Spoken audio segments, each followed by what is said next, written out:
Hello दोस्तों, कैसे आप सब। इससे पहले आप लोगों ने देखा कि हमने मैथ का बहुत सारा वीडियो बनाया जिसमें कि हम मैथ का प्रैक्टिस सेट भी लिया हमने और उसका बेसिक कॉन्सेप्ट भी समझा और पिछले साल का पेपर भी हमने कवर किया था। खासकर पिछले साल का पेपर भी था और जो 2024 में जुलाई और जनवरी में जो एग्ज़ाम हुआ था उन दोनों पेपर को हमने किया था। ठीक, जिसमें टोटल मैथ का जो पोर्शन था हमने वो लिया था। देखिए, मैथ हमेशा 30 क्वेश्चन आता है सीटेट पेपर सेकंड में, जिसमें से 20 क्वेश्चन आपका न्यूमेरिकल होता है और 10 क्वेश्चन मैथ के पेडागोजी का होता है। तो आज की इस वीडियो में हम मैथ के पेडागोजी वाले पोर्शन को करेंगे। ठीक, खासकर इस वीडियो में हम जो आपका 7 जुलाई 2024 को पेपर हुआ था उस पेपर में जो पेडागोजी का क्वेश्चन आया था उस क्वेश्चन को हम देखेंगे, समझेंगे और उसको बहुत ही कॉन्सेप्ट के साथ हर एक पॉइंट को समझते हुए करेंगे।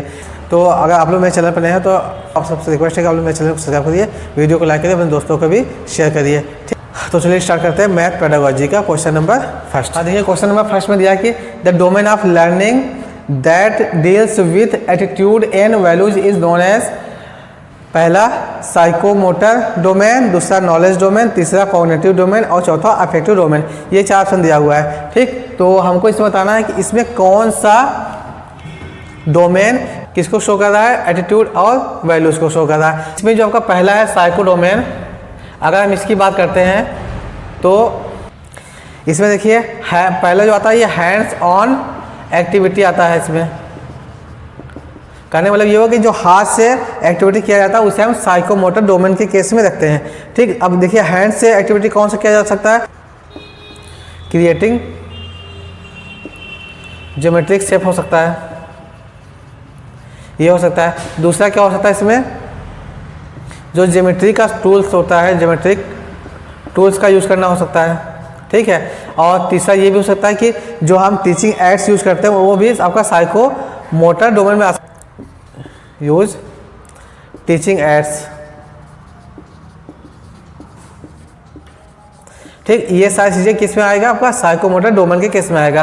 ये पहला हो गया। अब जो दूसरा है ये आपका नॉलेज डोमेन है। देखिए, लर्निंग डोमेन में नॉलेज डोमेन आता ही नहीं, तो ये वाला भी आपका ये पहला गलत हो गया और दूसरा भी गलत हो गया। अब बचा तीसरा क्या आपका कॉग्निटिव डोमेन। देखिए, कॉग्निटिव डोमेन क्या होता है कि इसमें आपका जो नॉलेज है, जो आपका संज्ञानात्मक है, जो जितना आप लोगों ने कोई चीज़ सीखा है वो सब चीज़ किस में आता है, आपका कॉग्निटिव डोमेन में आता है। हाँ, देखिए कॉग्निटिव डोमेन में आपका आता है जैसे कोई फैक्ट हो गया इसके बारे में, या फिर कोई लिस्ट आप लोगों ने तैयार कर लिया। ठीक है, या फिर हम क्या काम कर सकते हैं, किसी फॉर्मूले का यूज़ कर सकते हैं। ये सब चीज़ें क्या आता है, कॉग्निटिव डोमेन में आता है। या फिर किसी भी फैक्ट या किसी भी फार्मूले का अंडरस्टैंडिंग लेवल आपका कितना बन रहा है, कितना अच्छा बन रहा है, ये सब कॉग्निटिव डोमेन में आता है। और एक चीज़ और कि कॉग्निटिव डोमेन में आप लोग देखोगे इसमें है ब्लूम्स टेक्सोनॉमी, ये भी आपका कॉग्निटिव डोमेन के अंडर में ही आता है। ठीक है, तो देखिए पहला जो आपका साइकोमोटर होगा जो कि फिजिकल एक्टिविटी की बेस पर है, और नॉलेज जो डोमेन कोई होता नहीं लर्निंग के केस में, और कॉग्निटिव जो डोमेन है ये आपका फैक्ट हो गया, नॉलेज हो गया, फार्मूला हो गया, किसी चीज़ का यूज हो गया, आपका कॉन्सेप्ट हो गया, अंडरस्टैंडिंग हो गया, ये सब किस में आता है, कॉग्निटिव डोमेन में आता है। अब जो चौथा बचा हुआ ये आपका तो चौथा आपका ये अफेक्टिव डोमेन है, यही आपका सही होगा। देखिए अफेक्टिव डोमेन में क्या क्या आता है, इसमें देखिए इसमें आपका हो जाएगा एटीट्यूड, इसमें एटीट्यूड हो जाएगा, किसी की इंपॉर्टेंस हो गया, वैल्यूज हो गया, दूसरा इमोशन हो सकता है,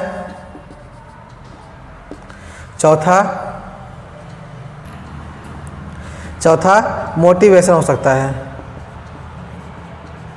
ठीक, मतलब ये हुआ कि जो आपका अफेक्टिव डोमेन है ये आपके ऊपर या आपके अंदर की चीज़ों को इफेक्ट करे। जैसे आपको मोटिवेट किसी ने कर दिया, या आपके अंदर एटीट्यूड है, इमोशनल हो जाते हैं। ठीक है, इस टाइप का जो भी प्रोसेस होता है। जैसे मान लीजिए एग्जांपल के तौर पर कि मान लो कि आप कोई छोटा बच्चा है, वो छोटे खिलौने के लिए बचपन में लड़ाई करता, झगड़ा करता, वही जब बड़ा हो जाता है तो उसके नज़र में उस खिलौने की उतनी अहमियत, उतनी वैल्यू नहीं रहती जितना कि बचपन में होता है। ये क्यों होता है, क्योंकि जैसे वो बड़ा होता है वैसे वैसे उसका जो इमोशन होता है ये और मैच्योर हो जाता है और डेवलप हो जाता है, जिसकी वजह से वो जिन चीज़ों के लिए छोटे में रो रहा था, झगड़ा कर रहा था, अब उस चीज़ों की उसके लिए कोई वैल्यू नहीं रह गया, क्योंकि वो समझ गया है कि जो चाहिए बहुत छोटी चीज़ें हैं, इसके लिए क्या झगड़ा करना, क्या लड़ाई करना। ठीक है, तो उम्मीद करते हैं आपको ये जो पहला क्वेश्चन है, पहले क्वेश्चन के जो चारों पार्ट है ये समझ में आ गया होगा। अब हम क्वेश्चन नंबर 2 लेते हैं।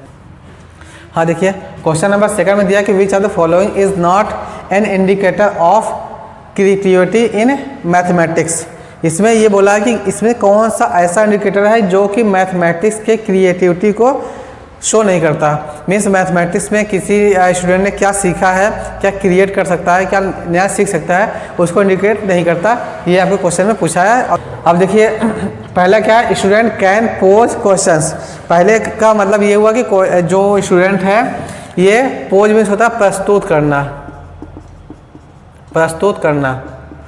ये बोला कि अगर कोई स्टूडेंट क्वेश्चन को प्रस्तुत कर सकता है, पोज कर सकता है, तो क्या ये क्रिएटिविटी में आती है। स्टूडेंट है उसने कोई किसी फार्मूले को लर्न कर लिया, उस फार्मूले से और उस फार्मूले का यूज़ करके कुछ क्वेश्चन करना उसको आ गया, तो उस क्वेश्चन को जाकर के बोर्ड पर या किसी टीचर ने पूछा उसको बता दिया, तो ये वाला आपका ऑप्शन जो होगा ये सही हो जाएगा।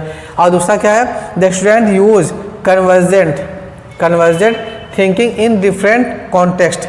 कहने का मतलब कि जो स्टूडेंट है वो उसका जो सोच है वो कन्वर्जेंट है। कहने मतलब कि अगर किसी भी क्वेश्चन किसी भी एक्सरसाइज मान लिया कि 10 क्वेश्चन है, 10 में से वो बस एक क्वेश्चन को ही कर पा रहा है, बाकी क्वेश्चन को नहीं कर पा रहा है। इसका मतलब क्या हुआ कि उसकी जो थिंकिंग लेवल है वो ज़्यादा नहीं बढ़ पाया, या फिर वो उतना सोच नहीं पा रहा है। जब सोच नहीं पा रहा है, क्रिएट नहीं कर पा रहा है कि कैसे आइडिया क्रिएट नहीं कर पा रहा है कि कैसे क्वेश्चन को सॉल्व करना है, तो क्या होगा, ये वाला आपका ऑप्शन गलत हो जाएगा। ये क्रिएटिविटी के कैटेगरी में नहीं आता।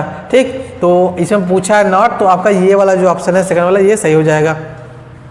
अब थर्ड देखते हैं, मतलब क्वेश्चन के अकॉर्डिंग जो आपका आंसर होगा ये सेकंड वाला होगा।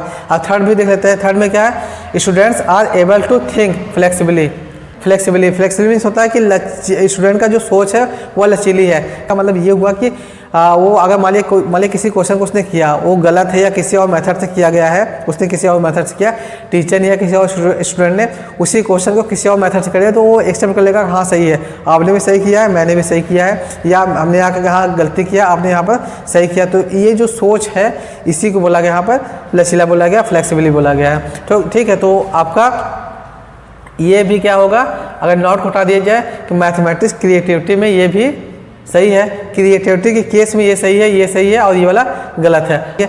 Students use multiple and alternate problem solving strategy. Student के अंदर अगर ये क्वालिटी हो जा रही कि वो एक क्वेश्चन को स्ट्रेटजी बना करके शॉर्टकट में या लॉन्ग कट में या कई तरीके से सॉल्व कर ले रहा है, तो इसका मतलब क्या हुआ कि स्टूडेंट के अंदर मैथमेटिक्स की जो क्रिएटिविटी का जो कॉन्सेप्ट है या क्रिएटिविटी इन मैथमेटिक्स का जो कॉन्सेप्ट है ये उसको आता है, वो मैथमेटिक्स को अच्छे से समझ रहा है, कर ले रहा है। तो इसका मतलब क्या है, ये भी चौथा भी सही होगा। ये आपको करना, क्योंकि नॉट पूछा है इसलिए नॉट के लिए सेकंड वाला ऑप्शन सही होगा। तो ये आपका क्वेश्चन नंबर सेकंड हो गया। आप क्वेश्चन नंबर थर्ड देखते हैं। हाँ देखिए क्वेश्चन नंबर थर्ड में दिया है कि at upper primary stage as पर NCERT which of the following topics have not been included under number system. Number system के अंडर में इन चारों में से कौन सा टॉपिक इंक्लूड नहीं किया गया है। ठीक, अगर आप लोग क्लास 8 तक का बुक उठा कर देखोगे, जो पहला स्क्वायर मिल जाएगा, स्क्वायर रूट्स मिल जाएगा, और आपको मिल जाएगा फ्रैक्शन मिल जाएगा, एक्सपोनेंट एंड पावर मिल जाएगा। बस कौन सा नहीं मिलेगा आपको, कॉम्प्लेक्स नंबर नहीं मिलेगा। कॉम्प्लेक्स नंबर आपका बेसिकली जो स्टार्ट होता है वो क्लास 11 से स्टार्ट होता है। ठीक है, तो आपका ये सब चौथा मिल जाएगा और दूसरा वाला नहीं मिलेगा। तो आंसर जो हो जाएगा आपका ये सेकंड वाला हो जाएगा, कॉम्प्लेक्स नंबर। ये आपके नंबर सिस्टम के अंडर में इंक्लूड नहीं किया गया है एट अपर प्राइमरी स्टेज तक। ठीक है, तो ये आपका क्वेश्चन नंबर थर्ड भी हो गया। अब क्वेश्चन नंबर 4 देखिए। क्वेश्चन नंबर 4 में दिया कि which are the following statement is least appropriate regarding the proofs in mathematics. Mathematics में किसी फार्मूले को प्रूव करने के लिए सबसे कम उपयुक्त कौन सा है। ठीक, ये 4 ऑप्शन दिया हुआ है। 4 ऑप्शन में से कौन सा ऐसा ऑप्शन है जो कि किसी भी मैथमेटिक्स के प्रूफ में सबसे कम उपयुक्त हो सकता है। यह पहला ऑप्शन है, इसमें दिया कि प्रूफ आर बिल्ट ऑन, यह होता है आपका ability to understand without proof. ठीक है, तो किसी भी फार्मूले को अगर हम प्रूफ नहीं कर रहे हैं, बस फार्मूला लिख दिया कि उस पर हम कुछ वैल्यू रख करके उसका वैल्यू निकाल ले रहे हैं, कुछ वैल्यू रख करके उसका क्या आएगा वैल्यू निकाल ले रहे हैं, तो उस केस में उस केस में भी जो फार्मूला बना हुआ उस फार्मूले का यूज हम कर सकते हैं। ठीक है, यहाँ पे क्या बोला कि proofs are built on knowledge and not reasoning. ये बोला कि रीजनिंग के बेस पर नहीं होना चाहिए, ये ऐसा कोई प्रूफ होना चाहिए, स्टेटमेंट होना चाहिए जिससे हम बिना प्रूफ किए उसको हम सही मान ले।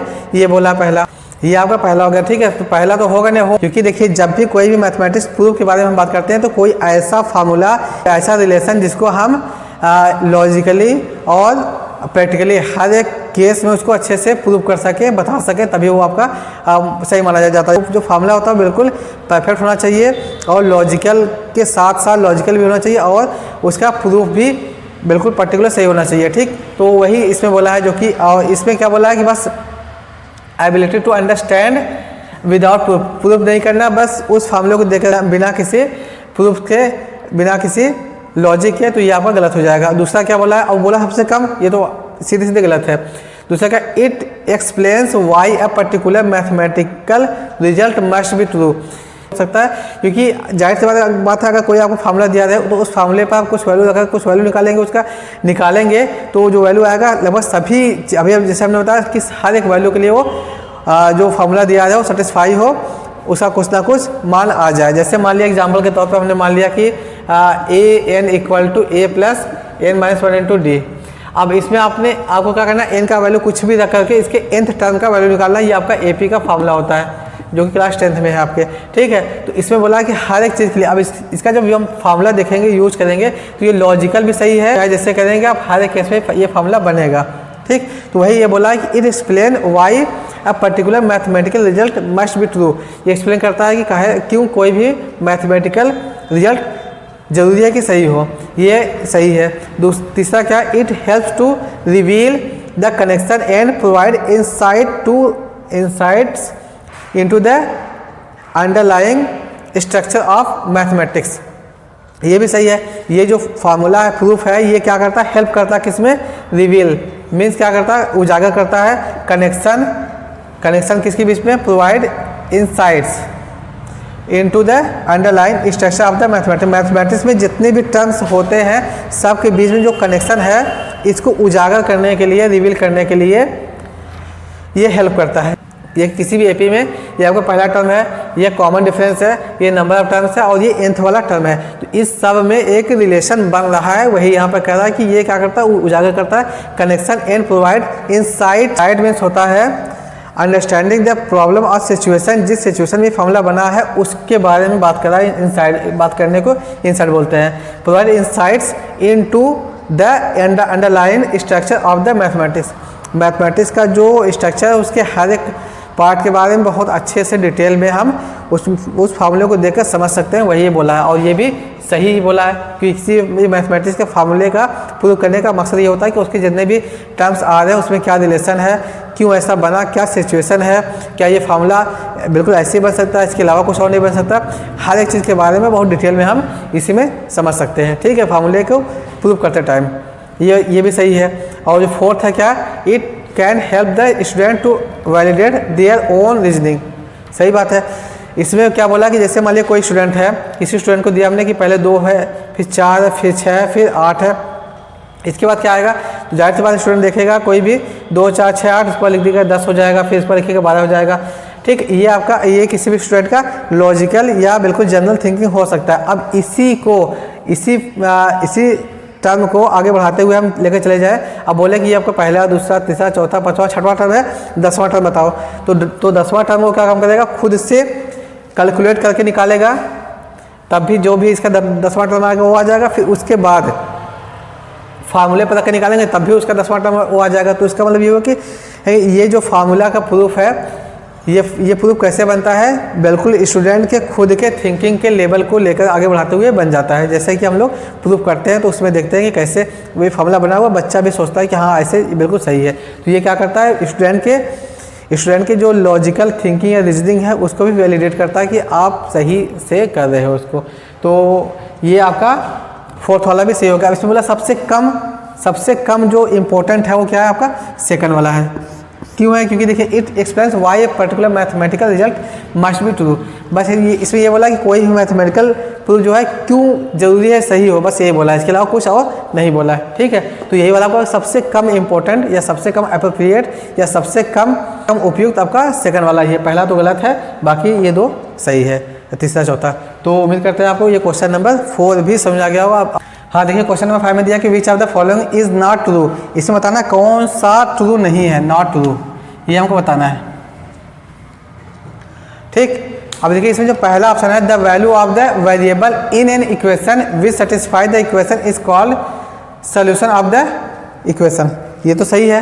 ठीक, क्या बोला है कि the value of the variable in an equation, जैसे मान लिया हमने कोई एक इक्वेशन माना, जैसे हमने मान लिया कोई इक्वेशन मान लिया कि x + 2 = 5, ये हमने कोई इक्वेशन मान लिया। बोला कि the value of variable in an equation which satisfy the equation is called the solution of the equation. अब इसमें अगर हमने रखा क्या x = 3 रख दिया, तो x = 3 रखने पर क्या हो जाएगा 3 + 2 = 5, और ये भी क्या हो जाएगा 5 = 5, ये सेटिस्फाई हो रहा। तो इसका मतलब क्या हुआ कि x = जो 3 है ये इसका एक सॉल्यूशन होगा। वही क्वेश्चन में बोला है कि सेटिस्फाई करता है उसी को हम इसका सॉल्यूशन बोलते हैं। तो ये आपका पहला वाला सही हो जाएगा, पहला सही हो गया। दूसरा क्या नॉट बोला है, नॉट वाले को हमको टिक करना है। तो इसमें क्या सेकंड वाला 3 + 4 × 5 is not a mathematical expression, ये वाला जो है आपका गलत है। देखिए मैथमेटिकल एक्सप्रेशन में क्या होता है कि वेरिएबल्स को लेकर के उसका जो ऑपरेशंस होता है, इसमें प्लस है, माइनस है, मल्टीप्लाई है, डिवाइड है, सबको मिला करके जो बनता है उसे हम एक्सप्रेशन बोलते हैं। यहाँ पर एक आपको मिलेगा प्लस और एक यहाँ मिलेगा आपको मल्टीप्लिकेशन। तो इसका मतलब क्या हुआ, ये आपका एक मैथमेटिकल एक्सप्रेशन है, जबकि क्वेश्चन बोला है कि नहीं है, इसलिए ये आपका गलत हो जाएगा। ठीक है, हमको गलत ही बताना, नॉट बताना, तो इस क्वेश्चन के अकॉर्डिंग ये आपका आंसर सेकंड होगा।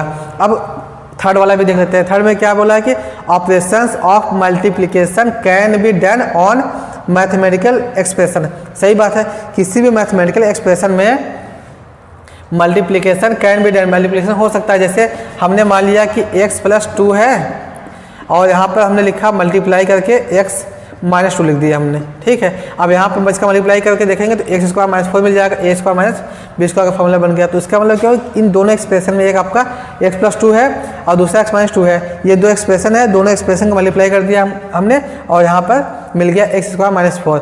ये आपका मैथमेटिकल एक्सप्रेशन में मल्टीप्लिकेशन हो गया, जो कि पॉसिबल है। ये बोला है कि कैन बी डन, हो सकता है, जाहिर सी बात है। तो ये आपका थर्ड वाला भी सही हो जाएगा। अब चौथे पर आता है, चौथा क्या दिया, द एक्सप्रेशन इतना can not be simplified further. ये बोला है कि इससे ज़्यादा सिंप्लीफाइड फर्दर नहीं हो सकता। तब बहुत ज़्यादा इसको करेंगे अगर हम, तो लीनियर फॉर्म में करेंगे। कहने का मतलब ये हुआ कि इसको और छोटा नहीं किया जा सकता। करने के बाद भी हमको मिलेगा x + 5 का होल स्क्वायर, इसको भी खोलेंगे फिर वही मिल जाएगा। तो ये बोल रहा है कि इससे ज़्यादा सिंप्लीफाई मीन्स इससे ज़्यादा छोटा नहीं किया जा सकता। और तो इसका मतलब क्या हुआ कि ये भी सही बोल रहा है। तो आपका ये एक दूसरा वाला ही गलत है और यही आपको आंसर में बताना है कि आपका सेकंड वाला आंसर जो है ये सही है। ठीक है, क्योंकि निगेटिव पूछा था इसलिए सेकंड वाला निगेटिव है। तो उम्मीद करते हैं आपको ये क्वेश्चन नंबर 5 भी समझ में आ गया होगा। अब हम क्वेश्चन नंबर 6 लेते हैं। हाँ देखिए क्वेश्चन नंबर 6 में दिया कि which of the following statement is not correct with respect to rubrics as a tool of assessment.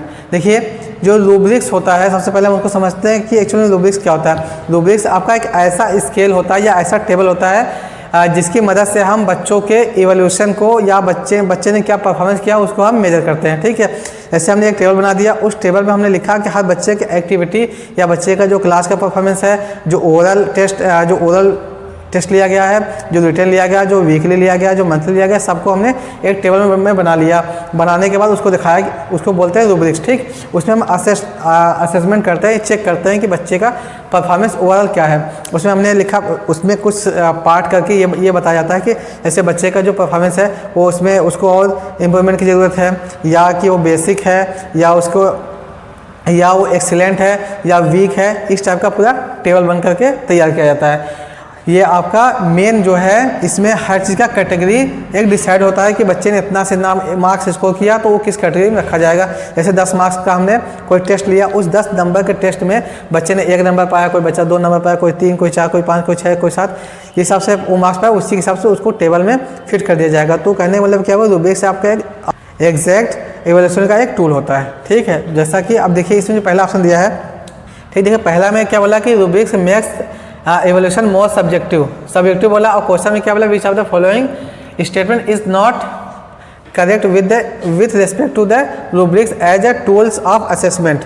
ये बोला कि सब्जेक्टिव, जबकि जो आपका रूब्रिक्स होता है ये ऑब्जेक्टिव होता है, मतलब हर एक सब्जेक्ट को हम बहुत ही अच्छे से डिफाइन कर सकते हैं। तो ये आपका पहला वाला स्टेटमेंट ही गलत है, तो पहला जो आपका आंसर होगा पहला वाला ही होगा। ठीक, अब इसके बाद सेकंड देखते हैं, रूब्रिक्स हैज़ फिक्स स्केल, एकदम फिक्स है, जैसे हमने बताया कि ये आपका कोई फिक्स स्केल बना दिया गया।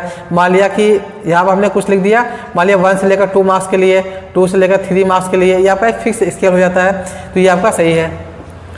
थर्ड क्या है, थर्ड है rubrics has a list of characteristic describing performance for each point on the scale, ये भी सही है। इस स्केल पर हर एक पॉइंट को डिस्क्राइब करने के लिए एक कैरेक्टरिस्टिक होता है कि अगर बच्चे ने यहाँ से यहाँ तक मार्क्स पाया या उसका परफॉर्मेंस इतना अच्छा रहा तो उसको इस कैटेगरी में रखा जाएगा, तो वही यहाँ पर बोला है कि कैच कर दिया गया है। ठीक है, तो ये भी आपका जो थर्ड वाला है ये भी सही है। और जो चौथा है, rubrics consist of A clear performance target for the students, ये भी सही है आपका, क्योंकि देखिए रूब्रिक्स से हम ये पता लगा सकते हैं कौन सा बच्चा कैसा है, कौन से बच्चे का लेवल क्या है, कौन सा बच्चा अच्छा है पढ़ने में, कौन से बच्चे को और ज़्यादा इम्प्रूवमेंट की ज़रूरत है। तो जिस बच्चे को ज़्यादा इंप्रूवमेंट की ज़रूरत होती है तो उसको हम अलग से केयर करते हैं, या उसके मिडिल क्लास लगा करके या उसके गार्जियन से बात करके या कोई भी सा भी अलग से तरीका अपना करके उस बच्चे को और अच्छा परफॉर्मेंस करने के लिए मोटिवेट करते हैं। तो आपका ये क्वेश्चन नंबर जो 6 है रूब्रिक्स के बेस पर, ये आपको समझ आ गया होगा, उम्मीद करते हैं। आप क्वेश्चन नंबर 7 लेते हैं। हाँ देखिए, क्वेश्चन नंबर 7 में दिया है कि arrange the following statements according to ascending levels of geometrical thinking as per van Hiele's theory of geometrical learning.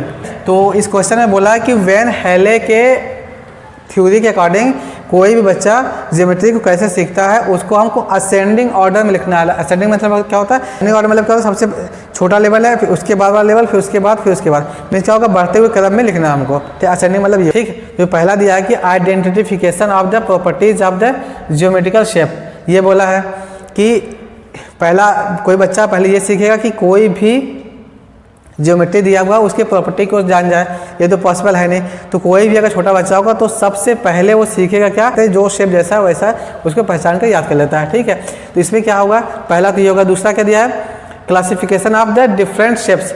अब जितने भी शेप्स हैं उसमें ये वो क्लासिफिकेशन कर सके, मतलब कि अलग अलग पहचान सके कि ये कौन सा ट्रायंगल है, कौन सा क्वाड्रिलेटरल है, कौन सा स्क्वायर है, कौन सा रेक्टेंगल है। क्लासिफिकेशन भी बाद में आता है। थर्ड क्या सीखा, finding relationship between the properties of the geometrical shape. किसी भी ज्योमेट्रिकल शेप के बीच की प्रॉपर्टी को इतना आसानी से तो बच्चा बता नहीं पाएगा कि पहले दुनिया में आते ही पढ़ाई स्टार्ट करते ही उसके प्रॉपर्टी को बता सके, ये भी पॉसिबल नहीं है स्टार्टिंग में पहले के लिए, जो सबसे छोटा लेवल है मैं उसकी बात कर रहा हूँ। फिर डी क्या, identification of geometrical shapes as they are. तो ये जो होगा आपका, ये आपका पहला वाला पार्ट हो जाएगा। ठीक, तो सबसे पहले जो आएगा आपका ये पहले नंबर पर हो जाएगा। पहले वो क्या काम करेगा, किसी भी ज्योमेट्रिकल शेप को देखकर पहचान लेगा। फिर उसके बाद identification the properties of the geometrical shapes. अब इसके बाद फिर मान लिया कोई ट्रायंगल बना हुआ है वो उसको पहचान लिया, कोई रेक्टेंगल बना हुआ उसको पहचान लिया। सबसे पहले पहचान लिया, फिर बाद में वो आइडेंटिफाई करेगा कि ट्रायंगल जो होता है उसमें 3 साइड होते हैं, और ट्रायंगल आपका चाहे ऐसे बने, चाहे छोटा बने, चाहे बड़ा बने, उसमें 3 साइड होता है, वो क्या करेगा, पहचानेगा। चाहे रेक्टेंगल में 4 साइड होता है, पेंटागन में 5 साइड होगा, फिर पहचानेगा। सबसे पहले जैसा है वैसे याद कर लेगा वो, फिर इसके बाद आइडेंटिफाई करना शुरू कर देगा कि दो अलग अलग शेप को कैसे पहचानते हैं। तो ये आपका पहला हो जाएगा। फिर दूसरे की बात करते हैं, ए वाला। दूसरा क्या हो जाएगा आपका, ये हो जाएगा identification of properties of the geometrical shape, geometrical shape की प्रॉपर्टी को पहचानना। फिर उसके बाद जो तीसरा वाला आएगा उसको देखते हैं हम, second classification of the different shapes. अब जो डिफरेंट शेप्स है उसको अलग अलग क्लासीफाई कर लेगा कि अगर उसको बहुत सारा शेप दे दिया जाए, उसमें बताया जाए कि रेक्टेंगल को अलग कर लो, रेक्टेंगल की कैटेगरी का, ट्रायंगल की कैटेगरी को अलग कर लो, और पेंटागन की कैटेगरी को अलग कर लो, तो अलग कर लेगा। ये आपका हो जाएगा थर्ड वाला। अब जो थर्ड वाला है, जो फोर्थ वाला है, finding relationship between the properties of the geometric shape. अब जो ज्योमेट्रिक शेप्स है उसके बीच की प्रॉपर्टी को वो पहचानेगा लास्ट में। कैसे, देखिए जैसे मान लिया कि हमने एक बना दिया रेक्टेंगल, ठीक है, एक स्क्वायर है, दो अलग अलग शेप बना दिया।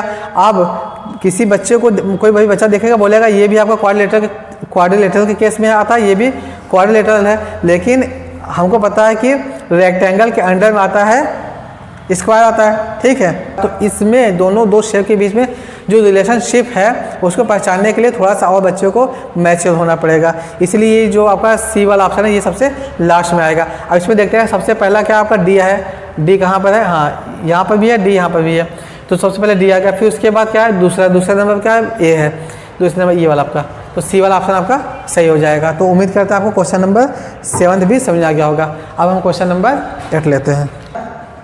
देखिए क्वेश्चन नंबर 8 में दिया है कि according to national curriculum framework 2005 which of the following process is least important in mathematics. Mathematics में कौन सा सबसे कम इम्पोर्टेंट प्रॉपर्टी हो सकता है, ठीक है।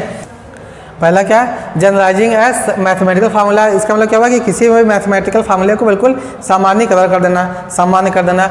ये क्या होगा, ये नेशनल कैरिकुलम फ्रेमवर्क 2005 में ये ऑप्शन जो है ये सही है, ठीक। दूसरा क्या है, solving day to day problems. इसमें ये भी शामिल किया गया है कि बच्चे को जो भी प्रॉब्लम दिया जा रहा है कि कम से कम दिया जाए, जिससे कि वो डेली के बेस पर क्वेश्चन को सॉल्व कर सके, प्रॉब्लम को सॉल्व कर सके, तो ये भी आपका सही है। उसके बाद थर्ड आता है understanding when and how mathematical technique is to be used. बच्चों को ऐसा पढ़ाना है कि उसको मैथमेटिकल का जो फार्मूला होता है उसको कैसे यूज करना है और कौन से तरीके से यूज़ करना है और कब यूज़ करना है, कौन सा फार्मूला, ये पता होना चाहिए। ये भी इस कैरिकुलम में इंक्लूड है। और उसके बाद जो चौथा है finding shortcut in mathematics. Shortcut mathematics का जो शॉर्टकट होता है वो किसी भी मैथ का फार्मूला या शॉर्टकट है वो कुछ ही चीज़ों के लिए, कुछ ही क्वेश्चन के लिए अप्लीकेबल होता है, 100% क्वेश्चन के लिए अप्लीकेबल नहीं होता, ठीक है। तो सबसे कम जो इंपॉर्टेंट है वो यही है, क्योंकि अगर आपने किसी फार्मूले को बनाया जो शॉर्टकट तरीके सॉल्व करने के लिए, वो सबके लिए लागू नहीं होता। उससे हो सकता है 10, 20, 50 क्वेश्चन सॉल्व हो जाए, बाकी क्वेश्चन सॉल्व नहीं होता, ठीक है। तो सबसे कम इंपॉर्टेंट ये, हालांकि शॉर्टकट मेथड बहुत ज़रूरी है। शॉर्टकट मेथड अगर आप यूज़ करोगे तो क्वेश्चन को कम टाइम में यूज़ कर सकते हो। इससे पहले भी जो हमने वीडियो बनाया हुआ है आप लोग देखोगे, उसमें हमने शॉर्टकट मेथड यूज़ किया है मैथ को सॉल्व करने के लिए, ठीक है। तो जो आपका आंसर होगा इसमें ये डी वाला ऑप्शन सही हो जाएगा, क्योंकि सबसे कम इम्पोर्टेंट शॉर्टकट मेथड फाइंड करना है मैथमेटिक्स के केस में। ये आपका NCF 2005 में इंक्लूड है। तो उम्मीद करता हूँ क्वेश्चन नंबर 8 में समझ आ गया होगा। अब हम क्वेश्चन नंबर 9 लेते हैं। क्वेश्चन नंबर 9 में दिया है कि which of the following does not imply the meaning of assessment. इसमें बोला कि असेसमेंट के मीनिंग को कौन सा इंप्लाई नहीं कर रहा है, कहने मतलब क्या हुआ, इन चारों में से कौन सा असेसमेंट को शो नहीं करता, ठीक। तो देखिए पहला क्या है, it is a procedure to gather information of students performance. ये तो सही है। असेसमेंट क्या होता है, आपका एक एग्ज़ाम होता है, इसे हम बोलते हैं ऐसे फर्स्ट, ऐसे सेकंड, ऐसे मतलब असेसमेंट फर्स्ट हो गया, असेसमेंट सेकंड हो गया, इस टाइप का क्वेश्चन एग्जाम होते हैं, जो कि आपके चाहे मंथली हो, चाहे 3 महीने में, चाहे 2 महीने में, एक एग्ज़ाम होता है जिसमें क्या करते हैं हम बच्चों के नॉलेज के इन्फॉर्मेशन को इकट्ठा करते हैं कि बच्चों का क्या प्रोग्रेस है, बच्चा किस सब्जेक्ट में वीक, कैसा परफॉर्मेंस कर रहा है, इस सबके इन्फॉर्मेशन को कलेक्ट करने का नाम असेसमेंट होता है। तो पहला जो है ये तो बिल्कुल सही है। दूसरा कि इट इज़ इवोल्यूशन, इससे हम इवोल्यूशन करते हैं कि कौन सा बच्चा अच्छा कर रहा है, कौन सा बच्चा वीक है, जो बच्चा वीक है उस पर काम करने की ज़रूरत है, ठीक है। ये सब हम क्या करते हैं, इवोल्यूशन करते हैं इसमें, ये भी सही है। और जो थर्ड है, it helps to label the students, ये जो थर्ड वाला ये गलत है, क्योंकि देखिए असेसमेंट का मतलब होता है कि बच्चों के बारे में, बच्चों का परफॉर्मेंस के बारे में इन्फॉर्मेशन कलेक्ट करना, ना कि बच्चों को लेबल करना। बच्चों को बराबर नहीं कर सकते, बस उसका इन्फॉर्मेशन कलेक्ट कर सकते हैं असेसमेंट के केस में, ठीक है। तो ये वाला आपका गलत हो जाएगा। थर्ड वाला पूछा है कि कौन सा डज नॉट इम्प्लाई करा, तो आपका थर्ड वाला ऑप्शन सही हो जाएगा, क्योंकि निगेटिव है तो निगेटिव के लिए ये वाला ऑप्शन सही होगा। और फोर्थ क्या बोला है कि it helps to diagnose individual difference, सही बात है, ये भी आपका चौथा भी सही होगा, क्योंकि जो अलग अलग बच्चे हैं उसमें क्या क्या डिफरेंस है उसको डायग्नोज किया जा सकता है। जैसे कोई बच्चा पढ़ने में बहुत वीक है, किसी सब्जेक्ट में वीक है, किसी अच्छा है, तो उसको क्या काम करेंगे हम उसको डायग्नोज करके, उसको मोटिवेट करके उसके लेवल में पहुंचाया जा सकता है, ठीक। तो ये आपका इसमें थर्ड वाला जो ऑप्शन होगा ये आपका सही होगा क्वेश्चन के अकॉर्डिंग, क्योंकि निगेटिव बोला और निगेटिव आपका थर्ड वाला था। तो आपका ये क्वेश्चन नंबर 9 भी हो गया। अब हम क्वेश्चन नंबर 10 लेते हैं।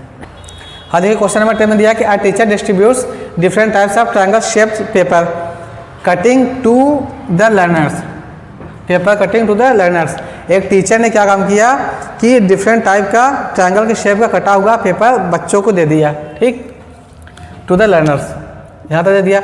उसके बाद and tells them to measure and tabulate the angles in order to find the sum of angles. और उन्होंने बोला, टीचर ने बोला कि जितने भी ट्रायंगल्स हैं सभी के एंगल को मेजर करके आपको लिख करके एक टेबल बनाना है, टेबल में लिखना है, ठीक। उसके बाद फिर क्या बोला है, he tells them to note the result in each case, और हर एक केस में आपको रिजल्ट लिखना है। तो अब इस मेथड में क्या है, this method of teaching is an example of, ये किस टाइप का एग्जाम्पल है, टीचिंग का कौन सा एग्जाम्पल है ये, समझ आया। मतलब करने का कि किसी टीचर ने कुछ पेपर कटिंग लिया जो कि ट्रायंगल के शेप का है, बच्चों में बांट दिया, और बच्चों से बोला कि सभी ट्रायंगल के सभी एंगल का मेजर करके आप टेबल बनाइए और टेबल में उसको लिखिए कि कौन से ट्रायंगल का मेजरमेंट कितना आया, ठीक है। ये क्वेश्चन में बोला है, जैसा कि आप लोग देख सकते हो यहाँ पर। और तो बोला कि ये जो तरीका है ये कौन सा तरीका है, कौन सा मेथड है बच्चों को सिखाने का। पहला ऑप्शन है एनालिटिकल अप्रोच। एनालिटिकल मीन्स होता है किसी भी चीज़ के बारे में एनालिसिस करना, कि और मतलब करने का चिंतन करना, सोचना उसके बारे में, और डीपली अंडरस्टैंडिंग, तो ये वाला नहीं हो सकता। दूसरा क्या, डिस्कवरी मेथड, ये हो सकता है, ठीक। इसमें क्या काम करना है, बच्चों को सबसे पहले पहचानना है, ढूंढ के पहचानना है कौन कौन सा ट्रायंगल है, फिर उस पर एंगल को ढूंढ करके उसका मेजरमेंट करना है, तो आपका ये डिस्कवरी मेथड हो जाएगा। और थर्ड क्या, टीचर सेंटर्ड अप्रोच, ठीक है। टीचर सेंटर और होता है स्टूडेंट सेंटर, तो टीचर सेंटर अप्रोच में क्या होगा कि हमेशा टीचर पर ही फोकस किया जाएगा। करने का मतलब कि इस वाले केस में, इस वाले अप्रोच में हमेशा टीचर ही सब कुछ होता है, टीचर जो बोल दिया वही उसका सही है, बाकी सब गलत है। तो इसमें बस टीचर की ही बात मानी जाती है, इसलिए ये वाला भी गलत हो जाएगा। फोर्थ क्या है, डिडक्टिव मेथड, ये भी गलत है, ठीक है। डिडक्टिव मेथड क्या होता है कि किसी भी चीज़ से डिडक्शन करना, निकालना, या कोई फार्मूला या कुछ इस टाइप की चीज़ें हैं जिससे कि हम कोई निष्कर्ष निकालते हैं, जो कि यहाँ पर ऐसा नहीं है, ठीक है। तो ये आपका क्वेश्चन नंबर 10 भी हो गया। तो उम्मीद करता हूँ आपको ये क्वेश्चन भी समझ आया होगा। अगर आपको कोई भी डाउट हो, जितना भी क्वेश्चन होता है, आप लोग कमेंट बॉक्स में मैसेज करके पूछ सकते हैं। तो आज की इस वीडियो में बस इतना ही, मिलते हैं नेक्स्ट वीडियो में, तब तक के लिए बाय बाय, टेक केयर।